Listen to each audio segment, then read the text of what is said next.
Oyisha onamiz umuman farzand ko'rmadilar. Maryam onamiz umrlari davomida turmush qurmadilar. Osiyo onamiz Fir'avndek zolim va qattol er bilan sinaldilar. Xadija onamiz dardga darmon yorlarini 40 yoshdan keyin topdilar. Fotima onamiz moddiy jihatdan kamtar va ba'zan yo'qsil hayot kechirdilar. Ularning hech birlarining hayoti muammosiz yoki mukammal emas edi va hech birini tanlagan yo'llari ham oson bo'lmagan. Lekin ular tarixdagi eng ulug' ayollardan bo'lib qoldilar. Na ular o'zlari kamsitilgan deb hisobladilar, na boshqalar ularni bechora hol deb achindi. Aksincha bugun ular butun mu'minalar havas qiladigan ayollarni ro'yxatida eng boshida zikr qilinadilar.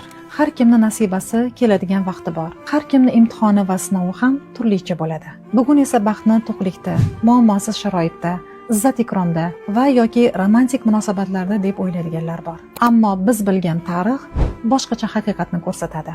Aslida insonning qadr-qiymati uni iymon e'tiqodi va sabr bardoshi bilan o'lchanadi.